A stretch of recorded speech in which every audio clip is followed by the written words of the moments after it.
आज हम जीएस की सीरीज़ में शुरू करने जा रहे हैं ज्योग्राफी का पार्ट। ज्योग्राफी का जो पार्ट होता है काफ़ी ज़्यादा कॉम्प्लिकेटेड होता है। बच्चे बहुत ज़्यादा इसमें कंफ्यूज होते हैं कि कैसे पढ़ना है, क्या पढ़ना है और कहाँ से पढ़ना है। इसमें कन्फ्यूज़न बहुत ज़्यादा रहती है। आप लोग का काफ़ी ज़्यादा अलग अलग तरह से इसे पढ़ने की कोशिश करते हैं तो उसमें कंफ्यूज हो जाते हैं। तो पहली चीज़ तो मैं आपको ये बता दूं कि ज्योग्राफी एकदम कंसेप्चुअल सब्जेक्ट है। इसको रटने की कभी कोशिश मत करिए, इसको समझिए। मैपिंग होती है, अगर आपने मैप समझ लिया है तो बहुत ही कम इसमें याद रखना पड़ता है ज्योग्राफी में, और ज़्यादातर चीज़ें आप मैप से ही ध्यान रख सकते हैं। फैक्ट्स बहुत हैं ज्योग्राफी में, ये भी जान लीजिए। अगर पेपर को डिफ़िकल्ट करना है तो पेपर में ज्योग्राफी दे दो। क्यों? क्योंकि हमारा ज्योग्राफी एक ऐसा एरिया होता है, काफ़ी वाइड है, तो ज्योग्राफी पे थोड़ा सा ध्यान रखिएगा। तो ज्योग्राफी के इस सेशन को हम शुरू करने जा रहे हैं। तो सबसे पहले तो हम ज्योग्राफी वर्ड को समझते हैं। ज्योग्राफी जो एक वर्ड है, ये दो चीज़ों से मिलके बना है, जियो प्लस ग्राफी। जियो मतलब क्या है? अर्थ। ग्राफी मतलब स्टडी। पृथ्वी की जो स्टडी होती है, अर्थ का जो स्टडी होती है, उसी को हम बोलते हैं ज्योग्राफी। पृथ्वी के अध्ययन को हम क्या बोलते हैं? ज्योग्राफी। तो ज्योग्राफी के इस सेशन में हमें पहली चीज़ तो कुछ चीज़ों को जानना पड़ेगा। सबसे पहली चीज़ क्या है कि ज्योग्राफी की शुरुआत कहाँ से हुई। ये ज्योग्राफी का जो जनक माना जाता है उसे हम कैसे मानते हैं, और ज्योग्राफी जो वर्ड है वो कहाँ से आया और किस तरीके से आया, ठीक है, वो तो हमने देख लिया। अब ज्योग्राफी के जनक किसे हम कहते हैं? ज्योग्राफी का जो जनक है उसे हम बोलते हैं हिकैटियस को। डायग्राम में आपको हिकैटियस की तस्वीर दिख रही होगी। हिकैटियस जो थे, इनको हम मानते हैं भूगोल का जनक, ठीक है। हिकैटियस बहुत पहले ही ज्योग्राफी के बारे में बहुत कुछ बता चुके थे, लेकिन इसको और अच्छी तरह से और सिस्टमैटिक तरीके से एक्सप्लोर किया अलेक्जेंडर वॉन हम्बोल्ट ने। अलेक्जेंडर वॉन हम्बोल्ट को फादर ऑफ मॉडर्न ज्योग्राफी कहा जाता है। ज्योग्राफी की फील्ड में वेरियस स्कॉलर रह चुके हैं, बहुत सारे स्कॉलर्स हैं, बहुत सारे बड़े बड़े लोग रह चुके हैं जिन्होंने अलग अलग थ्योरीज और सिस्टमेटिक तरीके से चीज़ों को बताया। लेकिन हमें यहाँ पर उन चीज़ों को पढ़ना है जो आपके एग्ज़ाम के हिसाब से है, एग्ज़ाम ओरिएंटेड है। तो हमने मोटी मोटी दो चीज़ें देख ली। फादर ऑफ ज्योग्राफी एग्ज़ाम में बहुत बार आया है और बहुत बार पूछा जाता है, यूपी के पेपर्स में अक्सर रिपीट हुआ है। तो ये सब क्वेश्चंस को हम यूपी के हिसाब से समझ रहे हैं। चलिए, अब इसमें अगर हम बात करते हैं तो ज्योग्राफी के दो इम्पॉर्टेंट क्वेश्चंस को हमने देख लिया। अब हम शुरू करते हैं अपने सेशन को, और आज का जो टॉपिक है उसके बारे में बात करते हैं। हमारा जो आज का टॉपिक है वो है universe and solar system. Universe मतलब ब्रह्मांड, सोलर सिस्टम मतलब हमारा सौरमंडल। यूनिवर्स मतलब चीज़ें इनफाइनाइट है, और इनफाइनाइट चीज़ें जो होती हैं उनमें हमें कैसे क्या करना है, कैसे क्या समझना है, उसमें आज हम स्टडी करेंगे यूनिवर्स को। ज्योग्राफी का पहला चैप्टर होता है यूनिवर्स के अंदर हमारा सोलर सिस्टम है, ये याद रखिएगा। तो solar system is a part of universe. Universe बहुत बड़ा है, इनफाइनाइट है, और यूनिवर्स को लेकर हमारे पास डिफरेंट टाइप्स ऑफ थ्योरीज़ हैं। अच्छा, हम ज्योग्राफी में देखिए हमारी चीज़ें पता नहीं होती है तो हम लोग क्या करते हैं, हम हाइपोथेसिस को लेकर चलते हैं। हाइपोथेसिस मतलब परिकल्पनाएं, और जब किसी परिकल्पना को हम लेके चलते हैं और उससे रिलेटेड जो भी फैक्ट्स हैं उनको हम अगर प्रूफ कर देते हैं तो वो हाइपोथेसिस किस में कन्वर्ट है? थ्योरी। तो ज्योग्राफी में जितनी भी थ्योरीज हैं वो एक हाइपोथेसिस थी, और उन हाइपोथेसिस को जैसे जैसे हमने इसको प्रूफ किया तो ये किस में कन्वर्ट हो गई? थ्योरीज में। तो ज्योग्राफी की जो डिफरेंट टाइप्स ऑफ थ्योरीज या हाइपोथेसिस हैं हम उनको डिस्कस करेंगे और समझेंगे। फिलहाल हम शुरू कर रहे हैं अपने चैप्टर को, ब्रह्मांड को, यूनिवर्स को। यूनिवर्स की जब शुरुआत होती है तो इसमें वेरियस थ्योरीज को आपको पढ़ने को मिलेगी। इसमें सबसे पहली थ्योरी जो आती है, जो सबसे फेमस थ्योरी है, वो है big bang theory. Big bang theory जो थी, इसके ऊपर एक लंबी चौड़ी पूरी कहानी है। हम उस पूरी कहानी को नहीं जानेंगे, हमें सिर्फ उसका सार समझना है। हमें ये समझना है कि कैसे आपके एग्ज़ाम में क्वेश्चन बन सकते हैं। बिग बैंग थ्योरी के अकॉर्डिंग हमारा पूरा ब्रह्मांड स्थिर था, और अचानक से ब्रह्मांड में एक विस्फोट हुआ, और जब ये विस्फोट हुआ तो ब्रह्मांड फैलने लगा। ये जो थ्योरी थी इसे हमने बोला big bang theory. Big bang theory को देने वाले व्यक्ति का नाम था जॉर्ज लेमेंटायर। जॉर्ज लेमेंटायर जो थे ये बेसिकली एक प्राइस्ट थे जिन्होंने, और स्कॉलर भी थे जिन्होंने इस थ्योरी को बताया। उन्होंने बोला कि भाई देखिए बिग बैंग थ्योरी है, लेकिन बिग बैंग थ्योरी ही अकेली एक थ्योरी नहीं थी जो हमारे पास यूनिवर्स को एक्सप्लेन करने के लिए दी जा रही थी। हमारे पास कई तरह की थ्योरी थी, pulsating universe theory, steady state theory, इस तरह से हमारे पास थ्योरीज बहुत सारी थी। लेकिन हमने बिग बैंग थ्योरी को ही क्यों माना? क्योंकि देखिए ये जितनी भी थ्योरीज थी एक टाइम पे हाइपोथेसिस थी। अब ये हाइपोथेसिस के अंदर कुछ ना कुछ चीज़ें बताई जाती हैं, और अगर उस चीज़ को वहाँ पे प्रूव कर देते हैं तो वो थ्योरी में कन्वर्ट हो जाती है। तो इस हाइपोथेसिस के अंदर, कौन सी हाइपोथेसिस? बिग बैंग थ्योरी की जो हाइपोथेसिस है, इसके अंदर जब हमने देखा तो इसमें हमें कई सारी चीज़ें पता चली। तो जॉर्ज लेमेंटायर से बोला गया कि सर आप जो चीज़ें बता रहे हो ये एक हाइपोथेसिस में अच्छी है, आप इसे प्रूव कर सकते हो। तो जॉर्ज लेमेंटायर ने कहा देखिए बहुत ही इजी बात है कि मेरी थ्योरी में दो चीज़ें हैं, कि एक महाविस्फोट हुआ और दूसरा हमारा यूनिवर्स एक्सपेंड कर रहा है। तो महाविस्फोट हुआ तो उसके लिए उन्होंने एक सजेशन दिया कि देखिए विस्फोट हुआ तो एनर्जी निकली होगी, और अगर एनर्जी निकली होगी तो energy neither be created nor be destroyed, वो सिर्फ एक फॉर्म से दूसरे फॉर्म में कन्वर्ट की जा सकती है। तो जितनी भी हमारी एनर्जी थी बिग बैंग से, वो कॉस्मिक रे के फॉर्म में हमारे यूनिवर्स में अभी भी होगी। अगर हम कोई ऐसी चीज़ भेजें जो इसको एक्सप्लोर कर सके तो मेरी पहला पॉइंट प्रूव हो सकता है। तो इसके लिए नासा ने क्या किया? नासा ने अपना कोप सैटेलाइट भेजा, COBE कोप। कोप का मतलब कॉस्मिक बैकग्राउंड एक्सप्लोरर। और जब वो भेजा तो पता चला स्पेस में कॉस्मिक रेस है, तो उनकी पहली बात प्रूव हो गई। दूसरी चीज़ क्या थी? दूसरी चीज़ ये थी कि हमारा यूनिवर्स एक्सपेंड कर रहा है। तो हमारा यूनिवर्स एक्सपेंड कर रहा है तो आप कैसे प्रूव करेंगे? तो इसके लिए इन्होंने बहुत ही आसान तरीके से एक फिनोमिना था, उस फिनोमिना को यूज़ करके अपना दूसरा पॉइंट को क्लियर किया। वो था आपका red shift theory. Red shift theory और ब्लू शिफ्ट थ्योरी, दो थ्योरी है। जब कोई भी प्लैनेट हमारी तरफ आता है तो उसके चारों तरफ हमें ब्लू शिफ्ट दिखती है, लेकिन कोई प्लैनेट हमसे अगर दूर जा रहा होता है तो उसके चारों तरफ किस तरह की शिफ्ट दिखती है? Red shift. तो रेड शिफ्ट और ब्लू शिफ्ट को लेकर ये थ्योरी चली। तो जब उन्होंने देखा कि सारे प्लैनेट जितने भी हमारे सोलर सिस्टम में हैं उनके चारों तरफ किस तरह की शिफ्ट पाई जा रही है? Red shift. तो रेड शिफ्ट का मतलब सारे प्लैनेट एक दूसरे से दूर जा रहे हैं। दूर जाने का मतलब क्या है? हमारा यूनिवर्स एक्सपैंड कर रहा है। यूनिवर्स एक्सपैंड कर रहा है तो बिग बैंग थ्योरी का दूसरा पॉइंट भी प्रूव हो गया। तो इसीलिए सबसे ज़्यादा एक्सेप्टेबल थ्योरी कौन सी है? बिग बैंग थ्योरी, क्योंकि इसके दोनों पॉइंट्स प्रूव हो चुके हैं। बिग बैंग थ्योरी को लेकर हमारे जो स्टीफन हॉकिंस है, जिनकी हाल में ही निधन हो गया है पिछले 2-3 साल पहले, तो उन्होंने इस पर बहुत सारी रिसर्च की थी और बिग बैंग और ब्लैक होल को बहुत अच्छे से एक्सप्लेन किया था। चलिए फ़िलहाल हम यहाँ पे बात कर रहे हैं सोलर सिस्टम। तो सोलर सिस्टम की हम आज शुरुआत करते हैं। सोलर सिस्टम में देखिए मैंने आपको यूनिवर्स की हाइपोथेसिस के बारे में बताया, यूनिवर्स कैसे बना। अब देखिए यूनिवर्स के कुछ चीज़ों के बारे में हम यहाँ पर डिस्कस करेंगे। पहली चीज़ क्या है? हमारा जो ब्रह्मांड है वो करोड़ों तारों के समूह को आकाशगंगा कहते हैं। हमारे ब्रह्मांड के अंदर एक आकाशगंगा पाई जाती है। क्या पाई जाती है? आकाशगंगा। अब ये आकाशगंगा क्या है? आकाशगंगा करोड़ों तारों के समूह को कहा जाता है। ठीक है। अब हमारी जो आकाशगंगा है उसका नाम क्या है? मंदाकिनी। हमारी जो आकाशगंगा है उसका नाम क्या है? मंदाकिनी। और पृथ्वी से आकाशगंगा का जो भाग दिखाई देता है उसे हम बोलते हैं मिल्की वे। देखिए सब चीज़ों में डिफरेंस क्लियर करिएगा, ठीक है। और जो हमारी आकाशगंगा है, जो गैलेक्सी है, वो सर्पिलाकार है। सर्पिलाकार मतलब आप देख सकते हैं यहाँ पर, ये देखिए ये सर्पिलाकार देख रहे हैं आप, ये जो डायग्राम आपको दिख रहा है घूमता हुआ, ये सर्पिलाकार है हमारी आकाशगंगा का साइज है। ठीक है। हमारा सौर मंडल इसी आकाशगंगा का एक भाग है। ठीक है। हमारा सौर मंडल इसी आकाशगंगा के अंदर आ रहा है।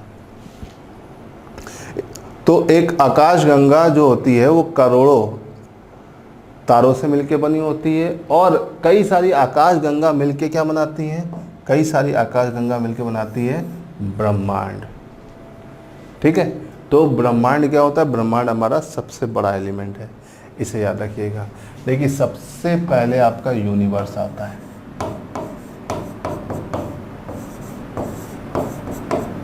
यूनिवर्स मिलके बनाते हैं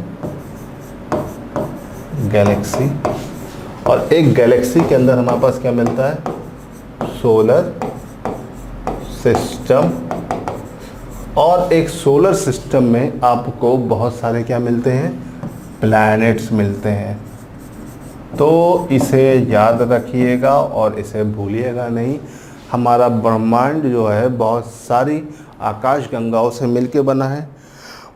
आकाशगंगा जो है बहुत सारे तारों का समूह है जिसमें विभिन्न प्रकार के सोलर सिस्टम या सौर मंडल पाए जाते हैं, और सौर मंडल जो होते हैं विभिन्न प्रकार के ग्रहों से मिलके बने होते हैं। तो देखिए कुछ बेसिक चीज़ें हैं जो आपको यहाँ पर समझनी है, वो मैंने यहाँ पर लिख दिया है। अब यूनिवर्स की जो थ्योरी है, यूनिवर्स कैसे बना, किस तरह से बना, उससे मैंने अभी चर्चा किया थोड़ी देर पहले। तो यूनिवर्स की जो थ्योरी है, इसमें सबसे एक्सेप्टेबल, सबसे ज़्यादा फेमस जो थ्योरी है वो है बिग बैंग सिद्धांत, और इस बिग बैंग को देने वाले व्यक्ति का नाम था जॉर्ज लेमेंटायर। जॉर्ज लेमेंटायर बेल्जियम के एक पुजारी थे जिन्होंने 1920 में बिग बैंग थ्योरी का बारे में सुझाव दिया। बिग बैंग थ्योरी को धीरे धीरे करके प्रूव हो गई, और जब ये प्रूव हो गई तो ये वाइडली एक्सेप्टेड हो गई। आज भी हम इस थ्योरी को लेकर काफ़ी सारी रिसर्च कर रहे हैं, और वो जो पहला पार्टिकल बना उस पर भी वर्क किया जा रहा है, और इसको लेकर हमारा बहुत ही चर्चेज हिंग बोसॉन नाम का पार्टिकल फेमस है। पीटर हिंग और एसन बोस ने मिलकर गॉड पार्टिकल के बारे में बताया। वो पहला कण जो हमारे सृष्टि के निर्माण के लिए ज़रूरी था। चलिए, तो ये तो हमने देख लिया यूनिवर्स क्या होता है। अब देखिए, एक यूनिवर्स के अंदर बहुत सारी आकाशगंगाएं होती हैं। हमारी जो आकाशगंगा है उसका नाम मंदाकिनी है। पृथ्वी से हम आकाशगंगा के जिस हिस्से को देख लेते हैं वो मिल्की वे होता है। ये सारी चीज़ों को थोड़ा ध्यान रखिएगा। मिल्की वे, मंदाकिनी, इन सब चीज़ों में अंतर क्या होता है, कुछ अंतर अगर आपको क्लियर रहेगा तो दिक्कत नहीं होगी। चलिए अब यहाँ से आगे बढ़ते हैं। अब हम बात करते हैं अपने सोलर सिस्टम के बारे में। सोलर सिस्टम मतलब अपने सौर मंडल के बारे में। सौर मंडल या सोलर सिस्टम की बात करते हैं तो हमारे सोलर सिस्टम में बहुत सारे पॉइंट्स हैं। वो पॉइंट्स यहाँ एक एक करके आपको दिख रहे होंगे, ठीक है। सोलर सिस्टम में पहली चीज़, हमारे सौर मंडल की उम्र कितनी है, 4.6 बिलियन, ठीक है। इसमें ग्रह कितने हैं, इसमें पहले 9 ग्रह हुआ करते थे, अभी कितने ग्रह हैं, 8 ग्रह हैं, ठीक है। सबसे पहला ग्रह मरकरी, दूसरा ग्रह वीनस, तीसरा पृथ्वी अर्थ, फिर Mars, Jupiter, Saturn, Uranus, Neptune, ठीक है। फिर इसमें अगर हम बात करें तो बौना ग्रह कौन कौन सा, देखिए सारे ग्रह का यहाँ पे आपको डायग्राम दिख रहा है। इसमें बौना ग्रह कौन सा है, देखिए बौने ग्रह में हमारे पास एक नहीं 5 ग्रह। वैसे तो प्लूटो बौना ग्रह में आ गया है, लेकिन Ceres, Pluto, Eris, Haumea and Makemake, ठीक है, ये 5 बौने ग्रह हैं। हमारे पास कुल हमारे सोलर सिस्टम में चंद्रमा कितने हैं, 575 से भी ज़्यादा चंद्रमा है। उल्का पिंड लगभग 7,96,356 से भी ज़्यादा है। सितंबर तक का आंकड़ा हमारे पास मौजूद है, नया आंकड़ा अभी तक नहीं आया है। धूमकेतु 4143 सितंबर का आंकड़ा है, ठीक है। और हमारे सौर मंडल की सीमा मतलब आखिरी लिमिट क्या है, यह है 187.5 खरब किलोमीटर। अरब के बाद आता है खरब किलोमीटर। तो ये आपके सोलर सिस्टम का कुछ बेसिक फैक्ट्स हैं जो आपको जानना बहुत ज़रूरी है, ठीक है। अब सोलर सिस्टम के अंदर कुछ टर्मिनोलॉजीज़ हैं, कुछ चीज़ें हैं जो आप अगर जानेंगे तो आपके लिए बहुत आसान आएगा। पहली चीज़ क्या है, शुद्ध ग्रह घेरा, एस्ट्रॉइड बेल्ट। एस्ट्रॉइड बेल्ट जो होती है वो क्या होती है और कहाँ पर होती है, ये अक्सर पूछा जाता है। देखिए, पत्थर और धातु के ऐसे पिंड जो सूर्य की परिक्रमा करते हैं लेकिन इतने लघु हैं कि इन्हें ग्रह नहीं कहा जाता, लघु ग्रह या शुद्ध ग्रह कहलाते हैं, ठीक है। सौर मंडल में ये शुद्ध ग्रह जिसे एस्ट्रॉइड बेल्ट भी कहते हैं, मंगल और बुध के, बृहस्पति के बीच में पाई जाती है। किसके बीच पाई जाती है, मंगल और बृहस्पति के बीच में। ये याद रखिएगा, मार्स और जुपिटर के बीच में ही आपको एस्ट्रॉइड बेल्ट मिलती है, ठीक है, ये याद रखिएगा। और यही जो शुद्ध ग्रह हैं ये आप देख सकते हैं कि ये इस तरह से ये आपको दिख रहे हैं, ये आपको दिख रहे हैं, ये आपके शुद्ध ग्रह हैं। एस्ट्रॉइड बेल्ट है। ये यहाँ पे देखिए क्वेश्चन आता है एस्ट्रॉइड बेल्ट कहाँ से कहाँ तक पाई जाती है, तो मंगल और बृहस्पति ग्रह के बीच में आपकी एस्ट्रॉइड बेल्ट होती है। तो इस एस्ट्रॉइड बेल्ट को थोड़ा सा ध्यान रखिएगा, ये आपका इम्पोर्टेंट है। चलिए अब यहाँ से आगे बढ़ते हैं। अगला है क्यूपर बेल्ट या क्यूपर मेखला। ठीक है, नेपच्यून के बाहर का जो एरिया है, कश्तरी के आकार की विशाल पत्ती को, देख रहे हैं ये डॉटेड लाइन की जो पत्ती होती है, इसे बोलते हैं क्यूपर मेखला। ठीक है, ये हमारी एस्ट्रॉइड बेल्ट से 20 गुना बड़ा है और यहाँ पर 3 बौने ग्रह प्लूटो, हुमिया और मेक पाए जाते हैं। ठीक है, हमारे सौर मंडल के ख़त्म होने के बाद यही बेल्ट बची रहती है। तो ये हमारी सबसे आउटर मोस्ट बेल्ट है क्यूपर बेल्ट। तो क्यूपर बेल्ट कहाँ मिलती है और एस्ट्रॉइड बेल्ट कहाँ मिलती है, ये दोनों की लोकेशन आप क्लियर रखिएगा। कुछ चीज़ें ऐसी हैं जो आपके एग्ज़ाम में आती हैं, आप उसमें कंफ्यूज रहते हैं। ठीक है, अब यहाँ से हम थोड़ा सा आगे बढ़ते हैं। फिर आता है उल्का पिंड क्या होते हैं। उल्का पिंड क्या होते हैं, देखिए सूर्य के चारों तरफ चक्कर लगाने वाले पत्थर के छोटे छोटे टुकड़े को उल्का पिंड कहते हैं। देखिए आपका सूर्य के चारों तरफ चक्कर लगाने वाले छोटे छोटे उल्का पिंड को क्या कहते हैं, मीटियोर। ठीक है, मीटियोर ये छोटे छोटे उल्का पिंड है। ये देखिए ये आपका यहाँ पे मीटियोर है, ये मीटियोर है। कभी कभी अर्थ पे गिरता है जलता हुआ तो मेट्रॉइड्स हो जाते हैं। ठीक है, अब देखिए मीटियोर जो होते हैं इनमें आपका एक होता है मीटियोर, एक होता है मेट्रॉइड और मेट्रॉइड। मीटियोर, मेट्रॉइड और मेट्रॉइड।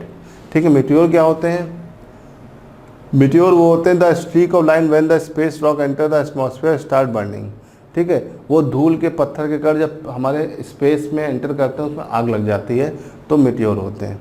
मेट्रॉइड कौन होते हैं, जो जिनमें पृथ्वी तक पहुंचने से पहले वो पूरा जल के ख़त्म हो चुके होते हैं, वो मेट्रॉइड होते हैं।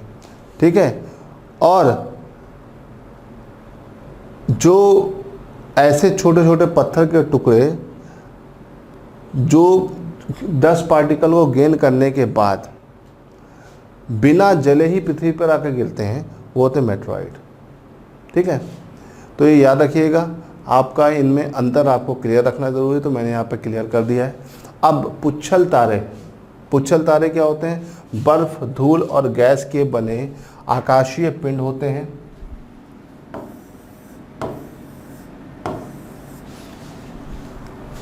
जो अपनी कक्षा में घूमते हुए सूर्य के पास आते हैं और सूर्य के ताप के कारण, ठीक है, इसमें गैस, धूल और बर्फ वाष्प में बदल जाती है और जिसकी वजह से एक पतली सी पूंछ बन जाती है इसके चारों तरफ, इसीलिए इसे पुच्छल तारा कॉमेट कहते हैं। देखिए ये कॉमेट का सिस्टम है। देखिए ये पृथ्वी की सूर्य के चारों तरफ ज़्यादा, जैसी सूर्य की कक्षा के करीब आएगा इसमें आग लग जाती है, तो ये चमकता हुआ दिखाई देता है, इसे बोलते हैं कॉमेट। इस कॉमेट में सबसे पहले आपका आता है, सबसे फेमस है हैले कॉमेट। हैले कॉमेट बहुत बार पूछा जाता है, 76 साल में, हर 76 साल में ही देखा जाता है हैले कॉमेट, इसे याद रखिएगा। चलिए अब ये तो हमने डिफरेंस देख लिया। अब हम यहाँ से थोड़ा सा आगे बढ़ते हैं और अब थोड़ा सा देखिए, आपका सोलर सिस्टम जो होता है वो ज़्यादा आपके एग्ज़ाम में नहीं आता है, तो इसीलिए हम इस पर ज़्यादा समय नहीं लगा रहे हैं। हम इसमें सिर्फ उतनी चीज़ों को देख रहे हैं जो आपके एग्ज़ाम ओरिएंटेड और एग्ज़ाम पॉइंट ऑफ व्यू से ज़रूरी है। यहाँ पर हम देख रहे हैं कि एक सिस्टमेटिक तरीके से हमने पूरा सोलर सिस्टम का एक चार्ट बना रखा है। इस चार्ट के अंदर आप देख सकते हैं कि एक पूरा एनालिसिस है। इस एनालिसिस को अगर आप समझ लेंगे तो समझिए आपने सोलर सिस्टम को बहुत ही कम समय में समझ लिया। आप इसे आराम से अपनी कॉपी में नोट करिएगा और आराम से वीडियो को पॉज कर करके देखिएगा। और ये अगर आपने समझ लिया तो समझ लीजिए आपने मैक्सिमम चीज़ों को यहाँ पर समझ लिया। सोलर सिस्टम की अगर हम बात करते हैं तो सोलर सिस्टम में हमारे पास टोटल कितने प्लैनेट हैं, सोलर सिस्टम में हमारे पास प्लैनेट है 8 प्लैनेट है और हमारे पास एक सन है, एक तारा है सन। वैसे तो पहले हमारे पास 9 प्लैनेट थे, एक प्लूटो था जिसको हमने हटा दिया है। अब यहाँ पर हमने एक जनरल एनालिसिस का एक चार्ट बना रखा है। इस एनालिसिस में आप समझ सकते हैं कि चीज़ें किस तरह से हैं। ठीक है, एक तरफ ये देखिए हमें प्लैनेट का नाम है, एक तरफ एक्स अक्ष, अक्ष मतलब उसकी अक्ष किस तरह से है, कितने कोण पर है। ठीक, उसके बाद उसका घनत्व, जितने भी ग्रह हैं उनका घनत्व कितना है। फिर सैटेलाइट, मतलब उसके पास कितने उपग्रह हैं, ठीक है। फिर रेवोल्यूशन मतलब परिभ्रमण, ठीक। फिर घूर्णन मतलब आपका रोटेशन, ठीक है। हर ग्रह की दो तरह की गतियाँ होती हैं। एक होता है रोटेशन, रोटेशन मतलब क्या होता है, अपने अक्षों पर वो लट्टू की तरह नाचती है। इस रोटेशन की वजह से वहाँ पर दिन और रात होते हैं, ठीक है। और दूसरा होता है परिभ्रमण। परिभ्रमण मतलब क्या होता है कि वो रोटेट करते करते अपनी कक्षा में सूर्य के चारों तरफ चक्कर लगा रही है, इसे हम बोलते हैं परिभ्रमण या परिक्रमण, ठीक है। इसकी वजह से क्या होता है, सीजन में परिवर्तन होता है, ठीक है। जब वो सूर्य का एक चक्कर लगाती है जितने से दिन में, वो एक सोलर ईयर होता है, एक साल होता है, ठीक है। हर प्लैनेट अपने हिसाब से एक चक्कर लगाता है, ठीक है। और टेम्परेचर, वहाँ पे टेम्परेचर कितना है, ठीक। तो देखिए सबसे पहले एक एक करके हम एक एक ग्रह के बारे में देख लेते हैं, फिर धीरे में दे जाएंगे। मरकरी, सूर्य के सबसे करीब ग्रह कौन सा है, मरकरी। मरकरी सूर्य के सबसे करीब ग्रह है, 7 डिग्री अक्ष पर झुका हुआ है। इसका घनत्व 5.43 ग्राम पर सेंटीमीटर क्यूब है।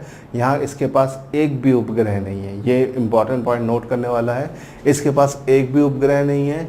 ये सूर्य का चक्कर 88 दिन में लगा लेता है और अपने अक्षों पर 59 डेज में एक चक्कर लगा लेता है। इसका मतलब इसका एक साल कितने दिन का है, 59 डेज का। और यहाँ का तापमान दिन और रात का बहुत ही अंतर है। सूर्य के सबसे करीब ग्रह होने के बावजूद भी ये पृथ्वी हमारे सोलर सिस्टम का सबसे गर्म ग्रह नहीं है, इसे ध्यान रखिएगा। अब आते हैं दूसरे नंबर के ग्रह पर। दूसरे नंबर का जो ग्रह है उसे बोलते हैं वीनस। वीनस मतलब हिंदी में बोलते हैं शुक्र। शुक्र को अगर आप ध्यान से देखेंगे तो शुक्र अपने अक्षों पर 3 डिग्री झुका है, मतलब सबसे कम झुका हुआ है। और इसका घनत्व है 5.24 ग्राम पर सेंटीमीटर क्यूब और इसके पास एक भी उपग्रह नहीं है। इसका रोटेशन टाइम होता है 243 से और इसका रेवोल्यूशन टाइम, परिभ्रमण काल होता है 225 दिन लगभग। और इसका सतह का तापमान 475 डिग्री सेंटीग्रेड है। तो हमारे सोलर सिस्टम का सबसे गर्म ग्रह कौन सा है, आपका सोलर सिस्टम का सबसे गर्म ग्रह है वीनस या शुक्र। ये हमारे सौर मंडल का सबसे गर्म ग्रह है। और इसके गर्म होने की मेन वजह क्या है, इसके वायुमंडल में 90% से भी ज़्यादा क्या पाया जाता है, कार्बन डाइऑक्साइड। और कार्बन डाइऑक्साइड एक ऐसी गैस है जो अपने अंदर हीट को रोकती है। तो इसी वजह से हमारे सोलर सिस्टम का सबसे गर्म ग्रह कौन सा है, वीनस। इसके ज़्यादा गर्म होने की वजह से इसे हम प्रेशर कुकर प्लैनेट भी बोलते हैं। ये अत्यधिक कार्बन डाइऑक्साइड ज़्यादा पाए जाने की वजह से ये चमकता हुआ दिखाई देता है, इसीलिए हम इसे मॉर्निंग स्टार या इवनिंग स्टार, भोर का तारा या संध्या का तारा के नाम से भी जानते हैं। साथ ही साथ इसे सौंदर्य की देवी या मदर गॉडेस भी कहा जाता है।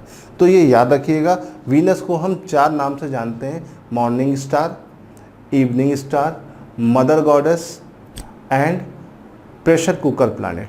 प्रेशर कुकर ग्रह किसे कहा जाता है, वीनस को, ठीक है। सौंदर्यता की देवी भी इसी को कहा जाता है। भोर का तारा, संध्या का तारा, ये सब किसे कहा जाता है, वीनस। हमारे सौर मंडल का सबसे गर्म ग्रह कौन सा है, वीनस। इसके पास एक भी उपग्रह नहीं है। इसके बाद आते हैं पृथ्वी। पृथ्वी को नीले ग्रह के रूप में जाना जाता है, क्यों, क्योंकि यहाँ पर पानी पाया जाता है। सारे ग्रहों में सिर्फ पृथ्वी ही ऐसा है जहाँ पर पानी पाया जाता है। ये अपने अक्षों पर 23.5 डिग्री झुकी हुई है और इसका जो घनत्व है वो है 5.52 ग्राम पर सेंटीमीटर क्यूब। पृथ्वी का औसत घनत्व कितना है, 5.5 ग्राम पर सेंटीमीटर क्यूब। इसके पास एक सैटेलाइट पाया जाता है, उस सैटेलाइट का नाम है मून, ठीक है। इसका एक उपग्रह है और ये अपने सूर्य का चक्कर कितने दिन में लगाता है, 365.25 डेज, 365.25 दिन में ये सूर्य का एक चक्कर पूरा करता है। और अपनी अक्षों पर ये एक चक्कर कितनी देर में लगाता है, इसका घूर्णन काल कितना दिन का है, लगभग 24 घंटे का। एग्जैक्टली जो है 23 घंटा 56 मिनट और 4 सेकेंड है। और पृथ्वी का औसत तापमान कितना है, 22 degree centigrade, 22 degree Celsius. 22 degree Celsius जो है हमारे पृथ्वी की सतह का तापमान है। ठीक है, तो ये तो बात हो गई हमारे पृथ्वी के बारे में। फिर आते हैं मंगल। मंगल को हम लाल ग्रह के नाम से जानते हैं। कौन से ग्रह के नाम से? लाल ग्रह। लाल ग्रह के नाम से मंगल को जानते हैं। अगर पृथ्वी के अलावा कहीं और जीवन पे खोज करने की कोशिश की जाए तो मंगल अपने अक्षों पर 25 डिग्री सेल्सियस डिग्री झुका हुआ है और इसका घनत्व 3.94 है, इसे याद रखिएगा। साथ ही साथ इसके पास कितने उपग्रह हैं? इसके पास 2 उपग्रह हैं, फोबोस एंड डेमोस। फोबोस और डेमोस नाम के 2 उपग्रह यहाँ पर पाए जाते हैं। मंगल आपके उन ग्रह में आता है जिनके पास 2 उपग्रह हैं। ये अपने एक चक्कर, सूर्य का एक चक्कर लगाने में कितना समय लेता है? 687 डेज, 687 दिन में सूर्य का एक चक्कर लगा लेता है। और अपने अक्षों पर एक चक्कर या एक दिन कंप्लीट करने में कितना समय लेता है? 24 घंटे और 37 मिनट। और इसका औसत सतह का तापमान -23 डिग्री सेल्सियस होता है, इसे याद रखिएगा। फिर मंगल के बाद आते हैं जुपिटर, हमारे सोलर सिस्टम का सबसे बड़ा ग्रह। ठीक है, देखिए शुरू के जो 4 प्लैनेट हैं वो लगभग एक ही साइज़ के हैं, इसीलिए इन्हें इनर प्लैनेट भी कहा जाता है। ठीक है, और ये जो आखिरी के 4 हैं ये सब एक साइज़ के हैं, इसीलिए इसे आउटर प्लैनेट कहा जाता है। इसमें सबसे बड़ा और पूरे आठों में सबसे बड़ा जुपिटर है। जुपिटर हमारे सोलर सिस्टम का सबसे बड़ा प्लैनेट है। ये अपने अक्षों पर 3.51 डिग्री झुका हुआ है और इसका औसत घनत्व 1.33 ग्राम पर सेंटीमीटर क्यूब है। इसके पास कुल मिलाकर 70 उपग्रह हैं। कितने उपग्रह हैं? 70 उपग्रह हैं। और ये सूर्य का चक्कर लगाने में लगभग 12 साल या 11.86 साल लेता है। और ये अपने अक्षों पर एक दिन पूरा करने में या अपने अक्षों पर एक चक्कर लगाने में कितना टाइम लेता है? 9 घंटे और 55 मिनट। और इसका औसत सतह का तापमान -123 डिग्री सेल्सियस है। अब देखिए बुध जो है, जुपिटर जो है, जुपिटर के चारों तरफ रिंग्स भी पाई जाती है, वलय भी पाई जाती है। वलय जुपिटर और यूरेनस में पाई जाती हैं। ये 2 ऐसे ग्रह हैं जिनके पास रिंग्स पाई जाती है। अब सैटर्न के बाद आते हैं, सैटर्न मतलब शनि। शनि की अगर हम बात करते हैं तो शनि उन ग्रहों में आता है जो हमारे सोलर सिस्टम का दूसरा सबसे बड़ा ग्रह है। और दूसरा सबसे बड़ा ग्रह होने के साथ साथ ये अपने अक्षों पर 26.44 डिग्री झुका हुआ है। इसका घनत्व 0.69 ग्राम पर सेंटीमीटर है। और हमारे सोलर सिस्टम में सबसे ज़्यादा उपग्रह इसी के पास है। ये अभी अपडेटेड न्यूज़ है। पहले सबसे ज़्यादा उपग्रह किसके पास होते थे? आपके सबसे ज़्यादा उपग्रह जुपिटर के पास होते थे, लेकिन अभी ये अपडेट हुआ है पिछले साल के दिसंबर-नवंबर में ही, तो इसीलिए इसे याद रखिएगा। सबसे ज़्यादा उपग्रह किसके पास हो गए? शनि के पास। ये अपना एक चक्कर, सूर्य का एक चक्कर पूरा करने में 29.5 ईयर्स लगाता है, मतलब इसका एक साल 29.5 साल के बराबर है। और ये एक दिन इसका कितना समय का होता है? 10 घंटे और 40 मिनट में। और इसका सतह का औसत तापमान -180 डिग्री सेल्सियस है। सैटर्न के बाद आते हैं यूरेनस। यूरेनस की अगर हम बात करें तो इसे और नेपच्यून, इन दोनों को हरे ग्रह की संज्ञा दी जाती है। क्यों? क्योंकि यहाँ पे मीथेन इनकी वायुमंडल में खूब ज़्यादा पाया जाता है। यूरेनस अपने अक्षों पर 82.5 डिग्री झुका हुआ है। अब 82.5 डिग्री झुके होने का मतलब क्या है? बहुत ज़्यादा झुका रहना, इसीलिए इसे लेटा हुआ ग्रह भी कहा जाता है। तो हमारे सोलर सिस्टम में या सौर मंडल में लेटा हुआ ग्रह किसे कहा जाता है? यूरेनस या अरुण को। इसका औसत घनत्व कितना है? 1.3 ग्राम पर सेंटीमीटर क्यूब। और इसके पास सैटेलाइट कितने हैं? 13। इसके पास कुल मिला के सैटेलाइट हैं 13। और ये अपना एक चक्कर, सूर्य का एक चक्कर लगाने में कितना समय लेता है? 84 साल। और ये अपने अक्षों पर एक चक्कर पूरा करने में कितना समय लेता है? 11 घंटे। इसी के साथ जिसके सतह का औसत तापमान -278 डिग्री सेल्सियस। इसके बाद आते हैं नेपच्यून। नेपच्यून की अगर हम बात करते हैं तो ये अपने अक्षों पर कितने डिग्री झुका है? 28.48 डिग्री झुका हुआ है। और इसका औसत घनत्व है 1.76 ग्राम पर सेंटीमीटर। कुल मिलाकर उपग्रह 14, बहुत सारी किताबों में 13 भी दिया हुआ है, लेकिन NCERT 14 लेके चलता है, तो हम भी उसे लेके चलते हैं क्या? 14। और ये सूर्य का एक चक्कर कितने दिन लगाता है? 165 साल में। और साथ ही साथ ये अपने अक्षों पर एक चक्कर लगाने में 16 घंटे लेता है। इसी तरह से इसका औसत सतह का तापमान कितना है? -208। ये तो बात हो गई एक सरसरे तौर पर, हमने सारे ग्रह का एक जनरल डेटा समझ लिया। अब समझिए इनके बीच का कंपैरिजन। अब हम इनके बीच का कंपैरिजन इस टेबल में करेंगे। ठीक है, इस टेबल आपको दिख रही है। ठीक, हमारे सोलर सिस्टम में सबसे कम अपने अक्षों पर झुका हुआ ग्रह वीनस, और सबसे ज़्यादा झुका हुआ यूरेनस। क्लियर है? हमारे सोलर सिस्टम में सबसे कम घनत्व वाला ग्रह सैटर्न, और सबसे ज़्यादा घनत्व वाला ग्रह कौन सा है? अपनी पृथ्वी। ठीक है, उसके बाद हमारे सोलर सिस्टम में सबसे कम उपग्रह किसके पास है? एक भी नहीं है, मरकरी और वीनस, इनके पास एक भी उपग्रह नहीं है। ठीक है, और अगर देखा जाए तो सबसे ज़्यादा उपग्रह किसके पास है? आपके शनि के पास। ठीक, सोलर सिस्टम में सबसे तेजी से पृथ्वी का सूर्य का चक्कर लगाने वाला ग्रह मरकरी, और सबसे ज़्यादा समय लेकर सूर्य का चक्कर लगाने वाला ग्रह आपका हो जाएगा कौन सा? नेपच्यून या वरुण। इसी तरह से सबसे जल्दी एक दिन पूरा करने वाला ग्रह, ठीक है, वो है जुपिटर। और सबसे ज़्यादा रोटेशन टाइम या अपने अक्षों पर सबसे ज़्यादा चक्कर लगाने में समय लेने वाला वीनस। वीनस को अगर आप ध्यान देखेंगे तो इसका एक दिन एक साल से बड़ा होता है। ठीक है, तो वो कौन सा ग्रह है जिसका एक दिन एक साल से बड़ा होता है? वीनस। आप यहाँ पे कंपैरिजन करके देख सकते हैं। ठीक है, हमारे सोलर सिस्टम का सबसे गर्म ग्रह वीनस, और सबसे ठंडा ग्रह यूरेनस और वीनस, इनमें थोड़ा सा अपवाद भी है, इनको याद भी रखिएगा। क्यों? क्योंकि हमारे जितने भी ग्रह हैं वो कैसे घूमते हैं? East to west. ठीक है, ईस्ट टू वेस्ट। लेकिन हमारे पास दो ऐसे ग्रह हैं जो वेस्ट टू ईस्ट घूमते हैं। ठीक है, इनको याद रखिएगा।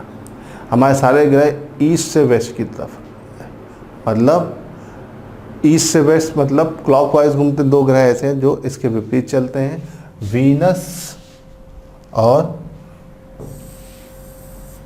यूरेनस। ठीक है, याद रखिएगा। तो ये अगर इसको याद रखेंगे तो आपको समझ में आ जाएगा कि कैसे चीज़ें चल रही हैं।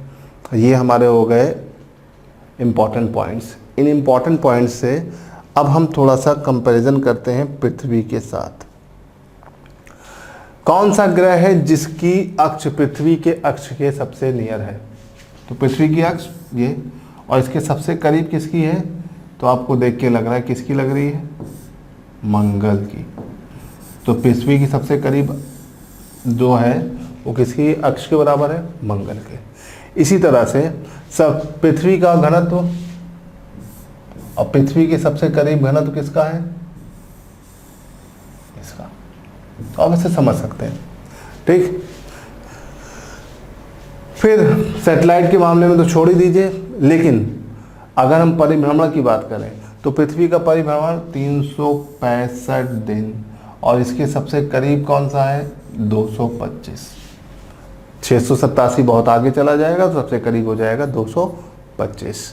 ठीक है, पृथ्वी का रोटेशन और इसके सबसे करीब रोटेशन किसका है? आपके मंगल का। पृथ्वी का तापमान और पृथ्वी के सबसे करीब तापमान कौन सा है? तो अब इस तरह से देख सकते हैं कंपैरिजन हमने कर लिया। कंपैरिजन मतलब हमने यहाँ पर सौर मंडल की बेसिक जानकारी और उसके कंपैरिजन को यहाँ पर देख लिया।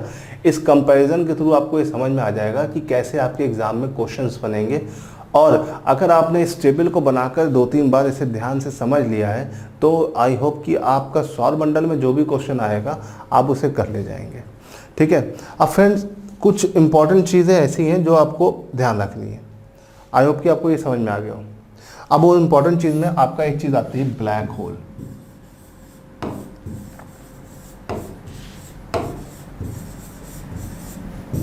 देखिए ब्लैक होल क्या होता है, ब्लैक होल क्या होता है, कैसे होता है, क्यों होता है। देखिए तारों का जीवन चक्र जो होता है, तारे अपने जीवन चक्र में या तो बौने तारे में परिवर्तित होते हैं या फिर ब्लैक होल में। अब तारों के जीवन चक्र के बारे में बताने वाला कौन था, ब्लैक होल के जो खोज है उसने किसने की थी। तो देखिए तारों का जीवन चक्र जो होता है इसके बारे में बताने वाले एक भारतीय साइंटिस्ट है एस चंद्रशेखर। और एस चंद्रशेखर ने तारों के जीवन काल के ऊपर अपनी पूरी रिसर्च करी थी और उसी रिसर्च के दौरान उन्होंने ब्लैक होल वर्ड को और ब्लैक होल के बारे में हमें बताया था। तो ब्लैक होल की खोज किसने की थी, एस चंद्रशेखर। तो अगर ब्लैक होल से क्वेश्चन आता है कि ब्लैक होल की खोज किसने की, तो एस चंद्रशेखर। अब एस चंद्रशेखर ने ब्लैक होल की खोज करी। तो ब्लैक होल होता क्या है, एक टूटता हुआ तारा, एक ऐसा तारा जो अपने आप में कोलैप्स हो रहा हो, खत्म हो रहा हो, जिसकी ग्रेविटी उसके सेंटर पे केंद्रित हो रही हो, उसे हम बोलते हैं ब्लैक होल। और ब्लैक होल कैसे बनता है और किस तरह से बनता है, उसके लिए चंद्रशेखर ने एक वर्ड बताया था, चंद्रशेखर लिमिट। चंद्रशेखर लिमिट क्या है, हमको पहले उसे देखना है। देखिए ब्लैक होल बनने के लिए इंपॉर्टेंट चीज क्या है, चंद्रशेखर लिमिट। चंद्रशेखर लिमिट। अब देखिए चंद्रशेखर लिमिट जो है ये है क्या, है ना। सपोज करिए चंद्रशेखर लिमिट को हम m से डिनोट कर रहे हैं, तो ये है 1.44 मल्टीप्लाई बाय मास ऑफ सन, सूर्य का द्रव्यमान, सूर्य का द्रव्यमान, ठीक है। अगर सूर्य के द्रव्यमान को हम 1.44 से गुणा करते हैं तो जो भी मान हमको मिलता है उसे हम बोलते हैं चंद्रशेखर लिमिट। तो चंद्रशेखर लिमिट क्या होता है, ये बहुत बार पूछा गया एग्जाम में, तो इस चंद्रशेखर लिमिट को भूलिएगा नहीं। अब इस चंद्रशेखर लिमिट से हम कैसे ब्लैक होल को बताते हैं। देखिए चंद्रशेखर लिमिट का मान हमने मान लिया m है, ये है आपकी चंद्रशेखर लिमिट CL। CL मतलब चंद्रशेखर लिमिट। सपोज करिए कोई भी तारा है, वो ब्लैक होल बनेगा कि नहीं बनेगा वो यही चंद्रशेखर लिमिट से पता चलता है, ठीक है। मान लेते हैं x क्या है, तारे का द्रव्यमान है, ठीक है, मास ऑफ स्टार। अगर तारे का द्रव्यमान जो है, पहला case, is greater than m, ठीक है, चंद्रशेखर लिमिट से ज्यादा है, तो वो तारा अपने जीवन चक्र में आगे जाकर किस में कन्वर्ट होगा, ब्लैक होल में। मतलब उसका द्रव्यमान बढ़ता चला जाएगा और एक टाइम ऐसा आएगा कि उसका सारा द्रव्यमान उसके केंद्र में केंद्रित हो जाएगा और सतह पर ग्रेविटी जीरो हो जाएगी और वो तारा धीरे धीरे करके कोलैप्स कर जाएगा, ख़त्म हो जाएगा। उसके अंदर इतनी ऊर्जा होती है कि उस ऊर्जा को इस्तेमाल करके हम बहुत सारी चीज़ें कर सकते हैं। और दूसरा केस क्या है, अगर x की वैल्यू चंद्रशेखर लिमिट से कम है तो वो डार्क स्टार में कन्वर्ट हो जाएगा। डार्क स्टार मतलब बौना तारा, और अपने आप ही खत्म हो जाएगा। तो चंद्रशेखर ने यह बात बताई थी और चंद्रशेखर लिमिट बताई थी। तो ब्लैक होल वो होते हैं जो चंद्रशेखर लिमिट को क्रॉस करके बनते हैं। वो तारे जिनका द्रव्यमान चंद्रशेखर लिमिट से ज़्यादा होता है वही ब्लैक होल बनते हैं। और ब्लैक होल क्या होते हैं, ब्लैक होल के बारे में हमें बताया चंद्रशेखर ने, एस चंद्रशेखर ने। एस चंद्रशेखर ने इसके बारे में हमें काफ़ी साल पहले बताया। और तारों के जीवन चक्र में ब्लैक होल का बहुत बड़ा यूज़ होता है। ब्लैक होल की खोज एस चंद्रशेखर ने की। ब्लैक होल एक टूटता हुआ तारा होता है जिसके केंद्र में जो ग्रेविटी होती है वो धीरे धीरे करके केंद्र की तरफ आ रही होती है और सारा द्रव्यमान भी केंद्र की तरफ आ रहा होता है। ग्रेविटी सतह पर जीरो हो रही होती है और केंद्र पर सारी ग्रेविटी आकर केंद्रित हो रही होती है। तो इस तरह का जो तारा होता है उसी को हम बोलते हैं ब्लैक होल। तो ये ब्लैक होल का पूरा कॉन्सेप्ट है, ठीक है। तो ब्लैक होल के बारे में दो चार चीज़ें हैं जो आपको याद रखनी है। पहली चीज़ तो इसकी खोज चंद्रशेखर ने की थी और चंद्रशेखर लिमिट बताया था। चंद्रशेखर लिमिट यहाँ पर लिखी हुई है। अब कोई तारा ब्लैक होल कब बनेगा, जब उसका द्रव्यमान चंद्रशेखर लिमिट से ज़्यादा हो कि कम, तो क्या होगा, ज़्यादा होगा। उसके बाद का जो अगला क्वेश्चन है वो ये है कि चंद्रशेखर लिमिट से आपका ब्लैक होल बन रहा है, तो ब्लैक होल में जो तारा होता है उसका द्रव्यमान कहाँ पर केंद्रित होता है, तो कहाँ पर आता है, कहाँ पर आकर संकेंद्रित होता है, केंद्र पर।